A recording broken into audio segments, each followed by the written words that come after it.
Welcome on back to Election Time News, your one-stop for political summations, poll reviews, nonpartisan predictions, and reviews and compilations on other political forecasters.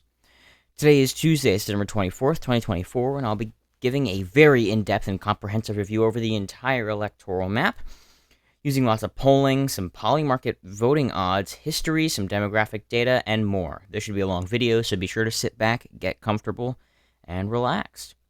If you like content like this, make sure to subscribe. I'll be giving weekly updates on my predictions via videos like this one, leading all the way up to a video with my final prediction right before Election Day. I have a goal of 250 subscribers by Election Day, so do me a favor and click that bright red button. Now getting into the video, we have a blank electoral map for the 2024 presidential election and all 2020's elections, with our candidates Kamala Harris and Donald Trump as the nominees for the Democratic and Republican parties, respectively. If you're unsure about how the Electoral College works, there's plenty of informative videos out there, so be sure to check those out and then come right on back for this, and this should all make some sense. However, it's not entirely necessary, as the basic electoral process is somewhat self-explanatory. Now, let's start off in the safe states. I won't be going in depth on these states, as they aren't really that integral to the election. I will bring up some noticeable important things, though, which I will get to in a minute. Also, this map that we're starting with will be based on probabilities of winning a state, and the next one, which I will show right here, is going to be based on margins. Now, the difference between the two is that margins is how much a candidate wins by, how much percentage points more of the vote they have than their opponent.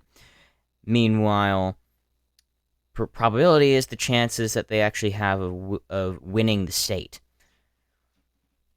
Now, you can see which map I'm viewing as I set the name of the toss-up candidate to either probability or margins based on which one that we're looking at. How convenient.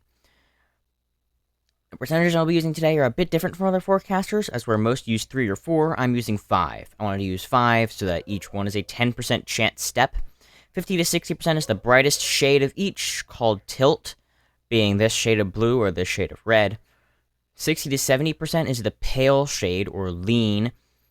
70 to 80% is this moderate middle blue, called likely. 80 to 90% is this darker shade, which is one that I call certain. And 90 to 100% is the darkest shade of blue or red, called safe. Now, the safe states for the Harris campaign are as follows. We have Washington, Oregon, California, Hawaii, Colorado, Illinois, New York, Vermont, Connecticut, New Jersey, Delaware, Maryland, District of Columbia, Rhode Island, Massachusetts, and Maine's 1st Congressional District. Now, there are a few things to mention here. New Jersey and New York. The Trump campaign has actually tried to flip these solid blue states, doing a few rallies in New Jersey and even in New York.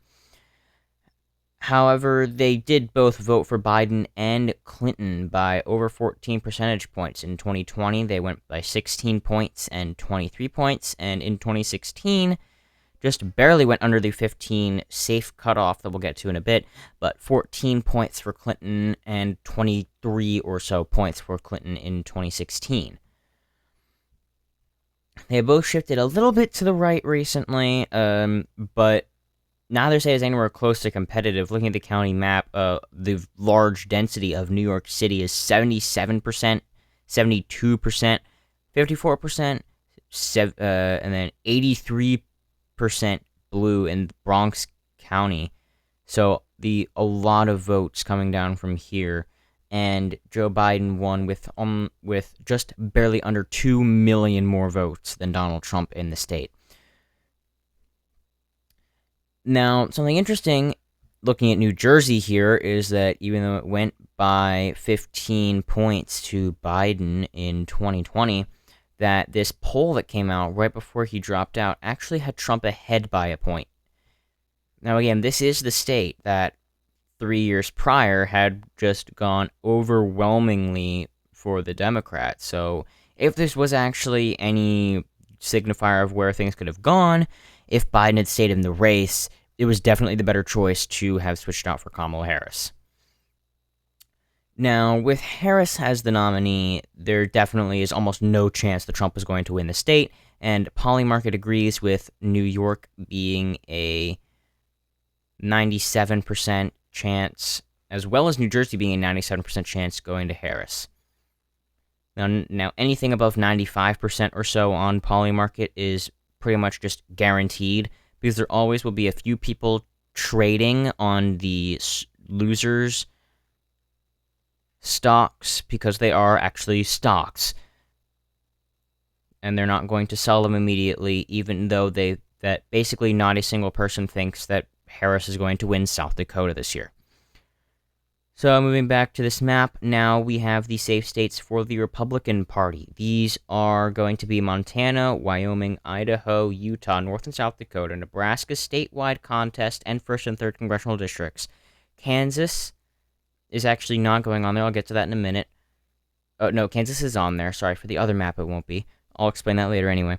Oklahoma, Missouri, Arkansas, Louisiana, Mississippi, Alabama, South Carolina, Tennessee, Kentucky, West Virginia, and Indiana.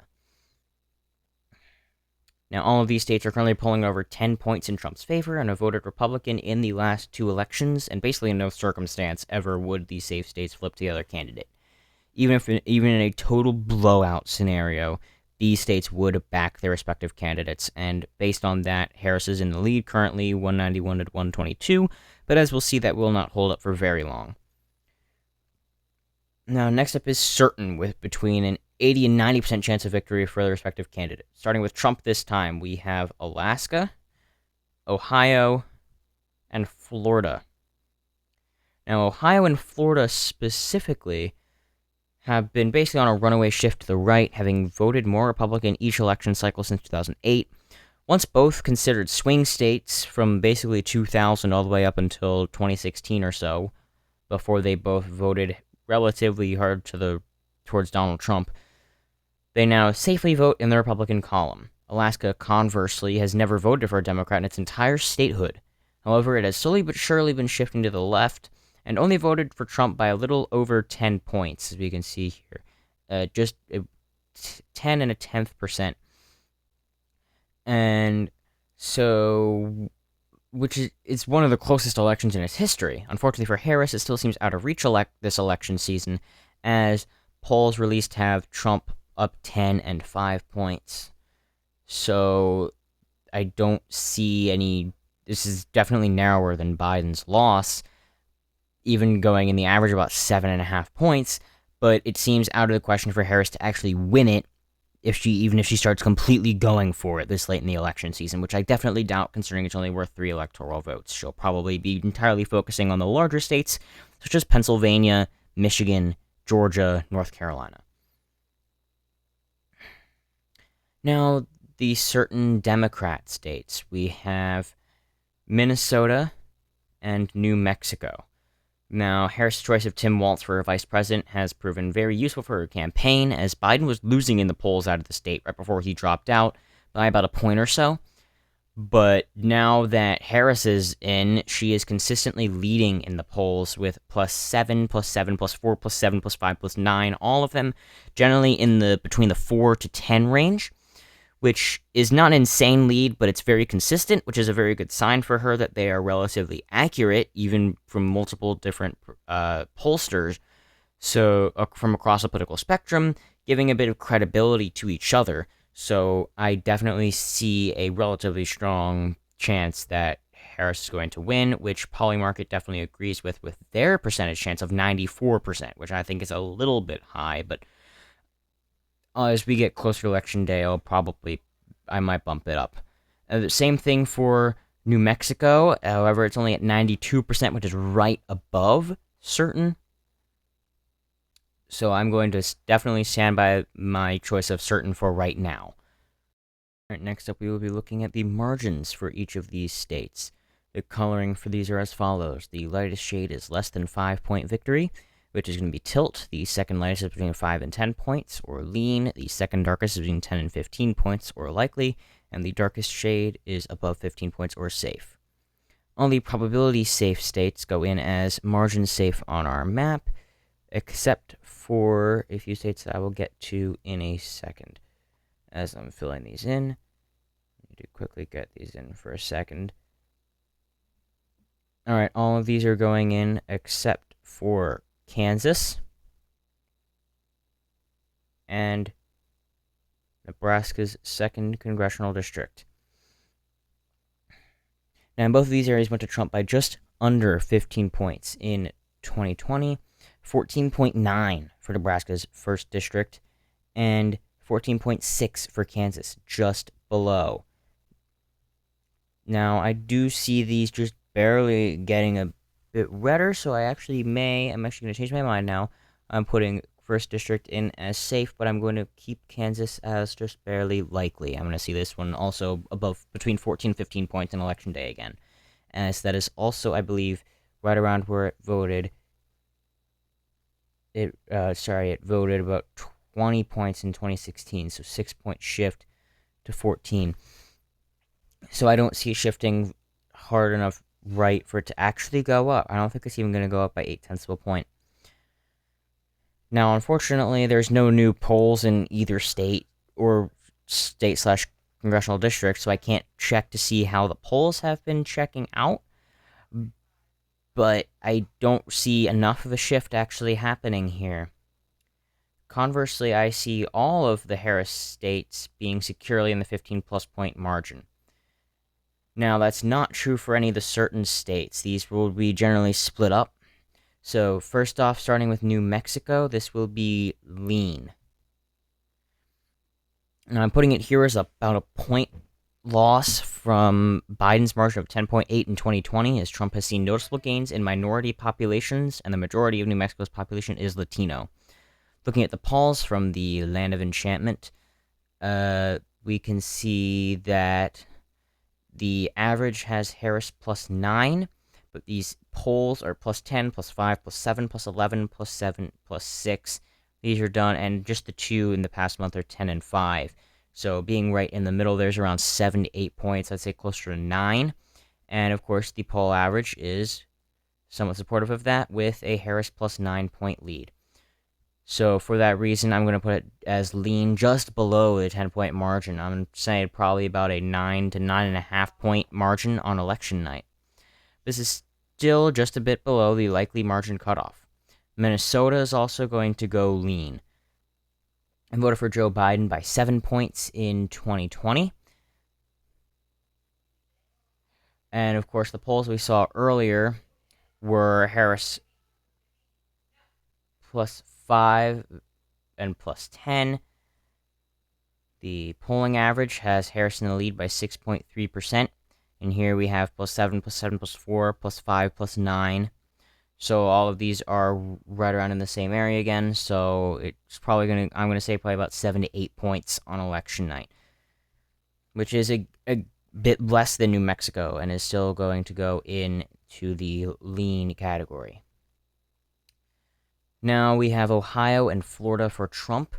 I'm going to put both in lean. Now, some people would argue that Ohio is going to be over 10 points, so thus it'd be likely, but I say that it probably won't. I'm going to say it's probably going to be closer to on par with New Mexico, being about 8 to 9 points, which would still be an increase from Donald Trump's 8-point win in 2020, being flat 8 points after it went by 8.1 in 2016, so it actually got a little bit bluer, but it still is solidly in that column, and also the polling does support this, as the polling average is 9.4, which is just a bit below 10, but the most recent polls are 8 and 9, being the end of this month, closer to the end of this month, being plus 10 poll being at the beginning of the month, and a Trump plus 9 one done by fellow predictors On Point Politics and Red Eagle Politics being done right at the beginning of the month.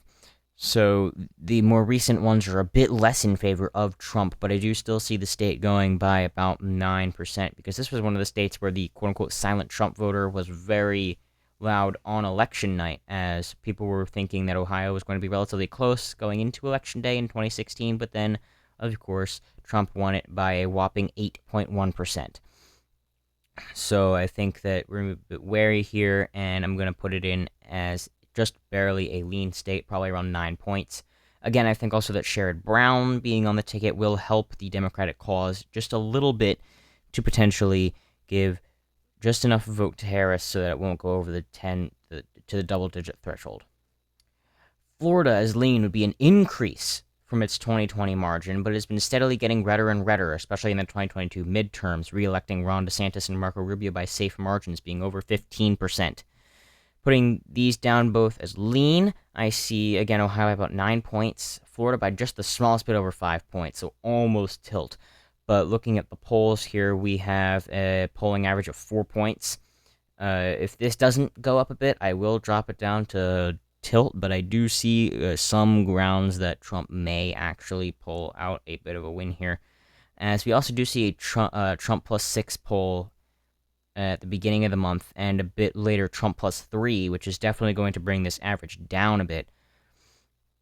You can see it right here. The average was about 4.4, 4.3, 4.4 until then, and then it dropped down to 3.6 after that poll came out. So it's starting to go back up again, and so I think that it may actually almost end up being about a Trump plus 5, because this one was another state where there was a big upset in 2016 and again in 2020. So I want to be a bit conservative on how far I think this will go for Trump. Now, Alaska will probably go only a tiny bit over 7 points or so, which is going to be a huge drop down.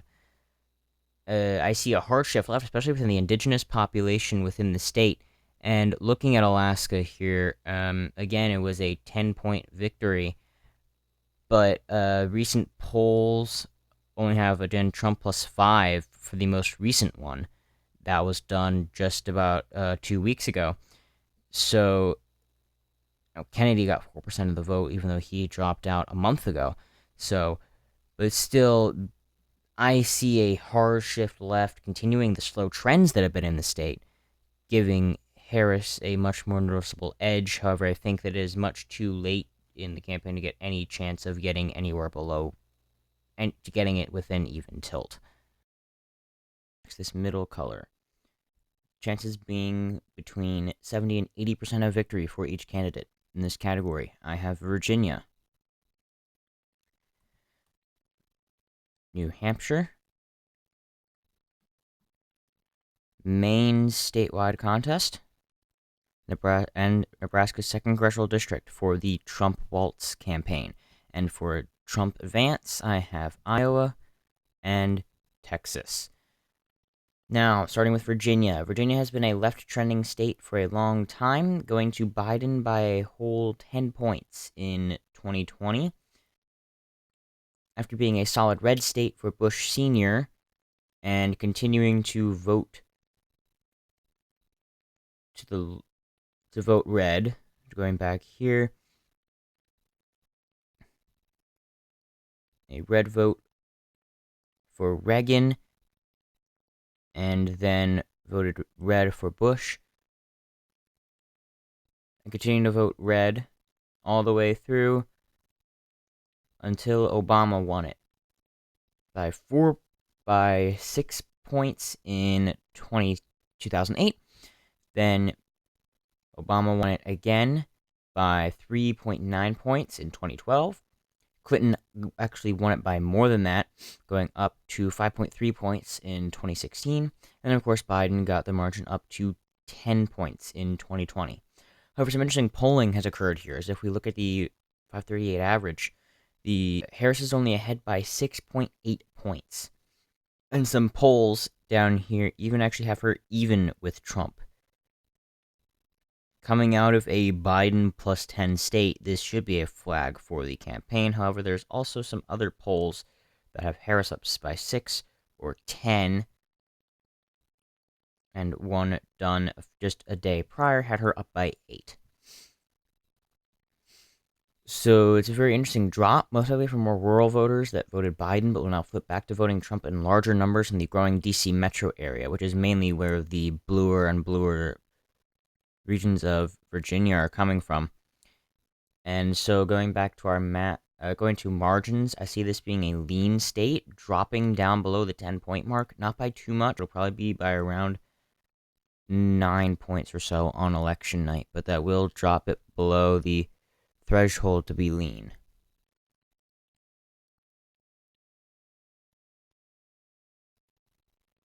So putting in our map here, it will be lean just by a bit, very close to likely. Now, next up, Maine has been a relatively close state for a long time, going reliably Democratic for a long time, but staying close to the 50-50 mark. The latest poll in Maine has Harris up by 9. So it appears that she will carry the state comfortably. I even see the state going blue by almost 10 points, but as of now, I am still going to leave it as a lean state on our map. If things continue to improve for her campaign, I might move it up to likely, but as of right now, it will stay in lean. New Hampshire is going to go into lean as well.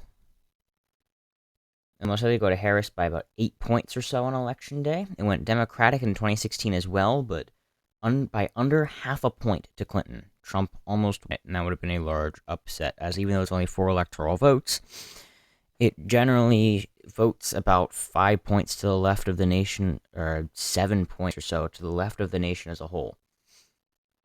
Now, the current polling average has Harris up by 7 points, but the most recent polls are Harris being up by 8, and then plus 8, and then plus 11 for the most recent one. So she's only up by 7 in the overall average, but here it's Harris plus 11, then Harris plus 8, Harris plus 8, then down Harris plus 5, Harris plus 7, 7, 6, and 5. All of them have Harris in the lead, which is a good sign for her campaign, and them all being relatively closely centered together shows that they probably have relatively high precision. So being precise is very good for pollsters, obviously. So this is a good sign for her campaign that things should continue along this pattern for the rest of the campaign. So now she's probably going to win the state by around 7.5 to 8.5 points is my prediction as of now. Lastly, Nebraska's 2nd congressional district will go likely, actually, as it has shifted to the left dramatically over the past 2 decades even. And looking at Polymarket, it actually has an 88% chance of going to Harris. If the pop up below, there we go, 80% chance of going to Harris, which is I think a tad bit high, but still that's a very good sign for her campaign that everyone thinks that she's almost certain to win it. Now, no polls have really come out of the district, but it went for Biden by 6.6 points. So unless Harris sees a 4-point gain, it won't go likely. So actually, it will go into the lean category. I made a change in the middle of my paragraph while I was writing my script. My apologies. And apparently I didn't get Nebraska's statewide contest. Oops. Alright. Now, Iowa is only likely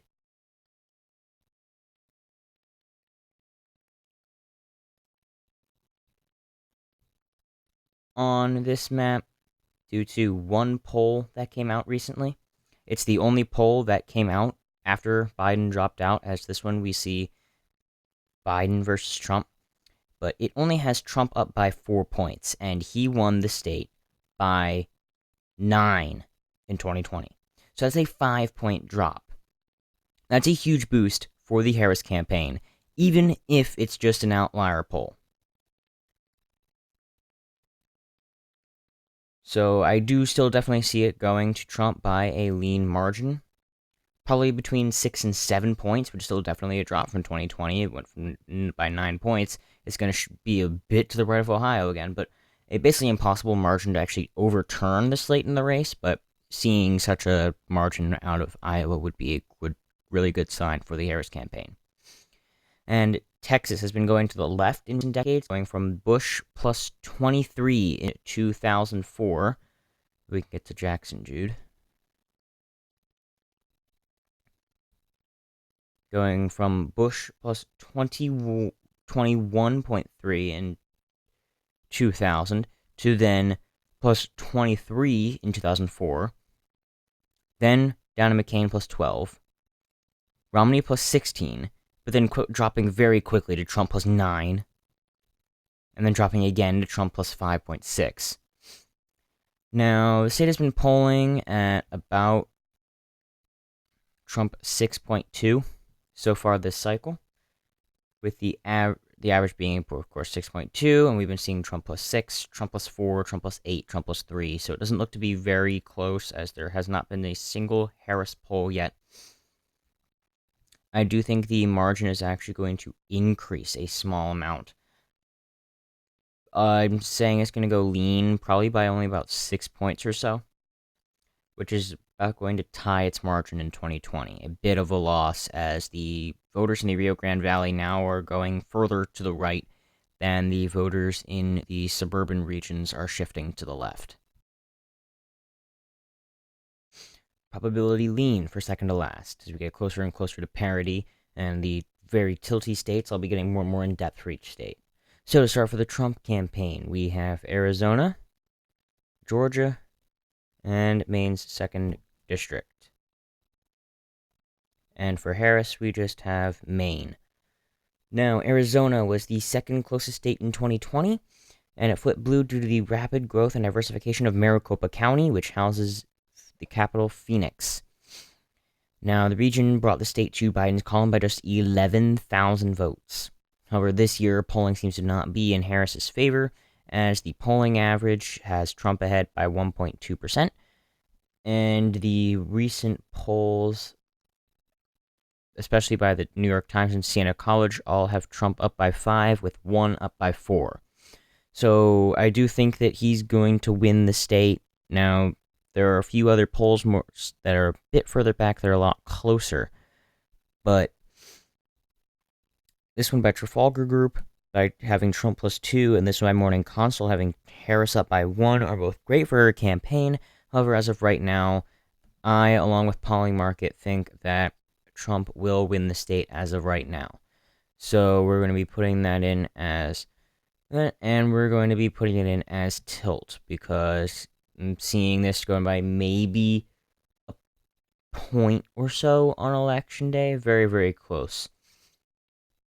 Now, I actually do see Maricopa County trending even further to the left, as it shifted by a whole 5 points to the left from 2016 to 2020, and from 2012 to 2016, it shifted 8 points, and since 2012, it has shifted an entire 13 points to the right, or to the left.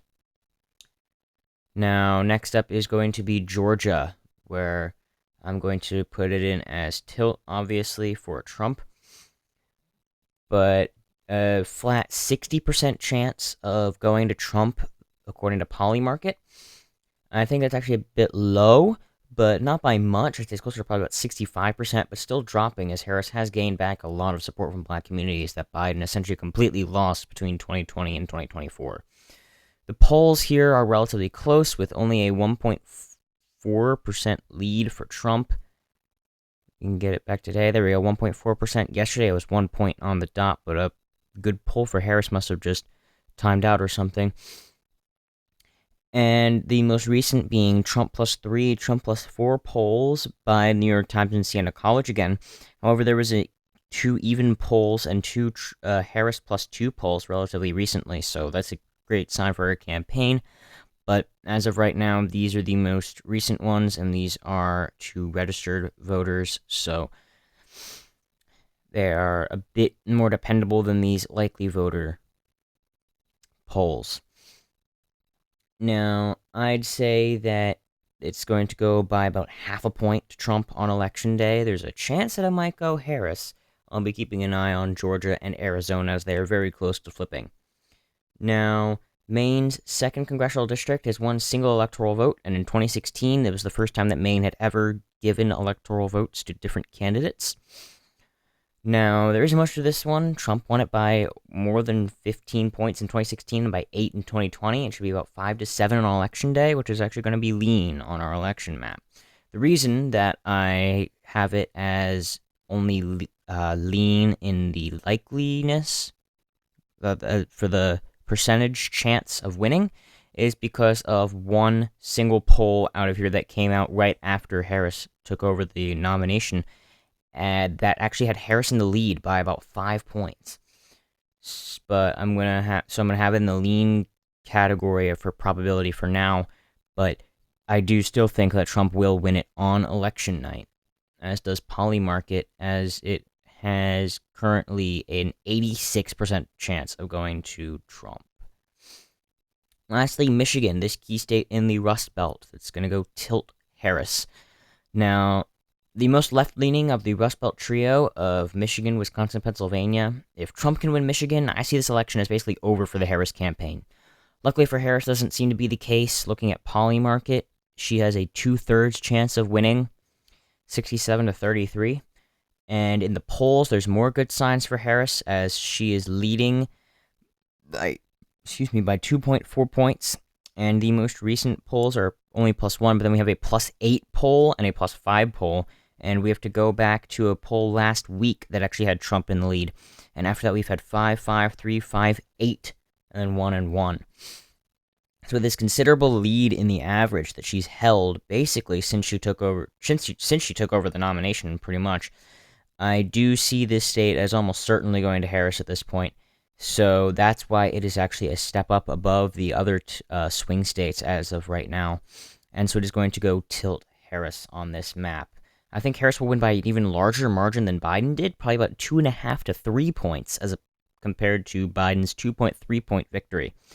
Now, some say that the Arab American population in this region might be unhappy with how the Biden campaign has handled the Israeli-Palestine conflict, but I do think that she's pushing a message that she will absolutely fight for a ceasefire, and more spokesperson ability from the Biden campaign and trying to push for that recently, I think has helped her bid in this state.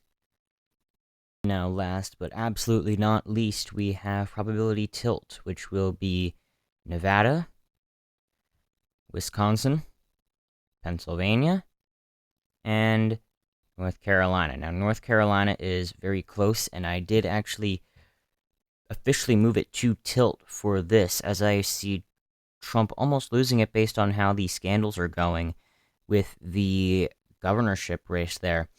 But Polymarket, the odds of Trump winning have dropped considerably. Now he's at 56%. I believe he was over 60% just the other day.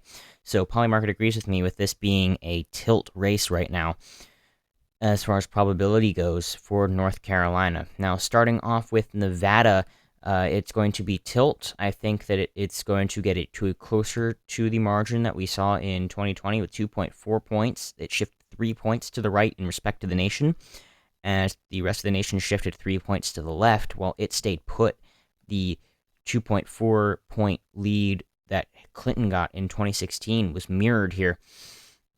And looking at the polls, 0.4-point lead. Now, Democrats, interestingly, are underestimated. Democrats are underestimated by the polls in Nevada, so that would go up to a half-point lead. Now, these two even polls here aren't doing any favors to the Harris campaign, but a Harris +4 poll by Morning Consult, only 474 likely voters.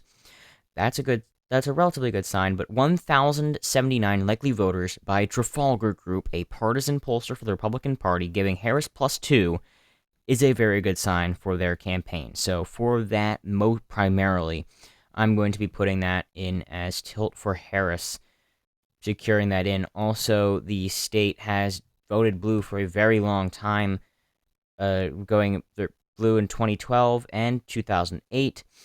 Went a bit red and for Bush both times, but then went blue both times for Clinton. So it's been a swingy state the entire time, but then it actually didn't swing. It's the only state out of these that didn't swing, also not including North Carolina, the only state that didn't swing to Trump in 2016 that then would have swung back to Biden in 2020. North Carolina being the other state, as it voted for Trump both times. Now, next up, we have Wisconsin. Now, all of these states I'm going to put in as tilt, because these are close enough probability-wise that there's no way that they are going to have a relatively low chance of winning the state, but then win it if they do win it by a large amount. That doesn't really happen in politics. But looking in at Wisconsin, it is actually the second highest chance of winning, 58% to 42%. With my scale, that is right underneath lean. So this is very strong lead for Harris. That's based off of, probably most likely based off of some of these polls that have come out of Wisconsin. Oops, that is not Wisconsin. Coming out of Wisconsin with a 1.8 point lead for Harris. Now, that's not close to as large as Biden or Clinton had, but of course, polling practices have gotten better over the past few years as we've seen these large polling errors. But these recent ones being even and Trump +2 have hurt. But then we have Harris +7, Harris +6, Harris +6 for these relatively recent ones of somewhat small sample sizes. Now, the larger ones are typically a bit worse as things have gotten on later on, so this is making the how I see things, her chances of winning the state start to waver a bit based on these polls, especially as Wisconsin is fundamentally the right-leaning most state out of the Rust Belt trio and out of the quartet, which includes Minnesota. But as of right now, I still do see Harris pulling off a win in the state, probably by about half a point, which is a bit of a drop down from Biden's 0.63 point victory in 2020, but only by about a tenth of a point or so. And then moving on to Pennsylvania. Looking at the polls here, we have another very slim victory for Harris right now, 1.2 points. And the last two polls have been even, with this one being 1,086 likely voters. But this one we have Harris +5, Harris +4, Harris +2, which are all great. And we need to scroll all the way down here to one that came out almost 2 weeks ago for a Trump +1 poll. So there have been no actual Trump positive polls in the past 2 weeks. Now, the lead on some of these has been stuttering, and they don't seem to be very precise as they're all over the place. As you can see, these dots are seemingly almost randomly spread, but the overall lead does seem to be going to Harris. So, as such, I'm going to be putting it here, and also the very dense suburban areas are most likely to shift to the left again, as they have been doing in multiple election cycles, especially in the post-Dobbs era.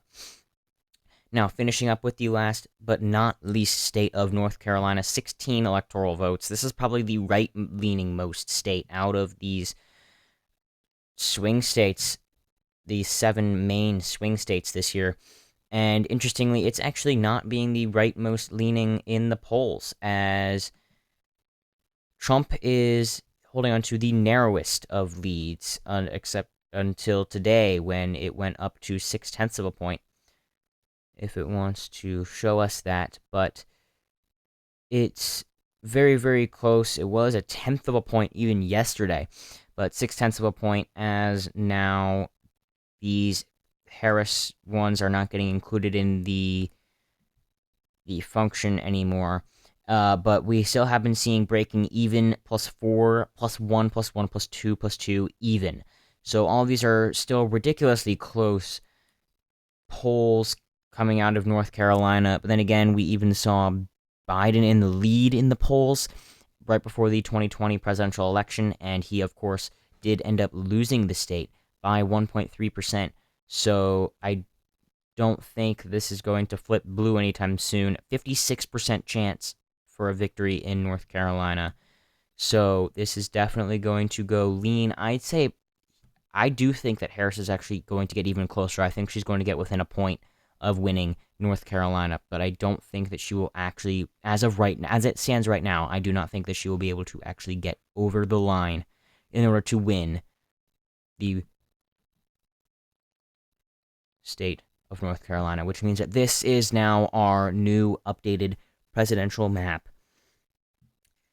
as it stands right now with current polling data and Polymarket betting odds. Thank you all so much for watching. I hope you do like the video and subscribe. Give information and ideas in the comments. Tell me what you think.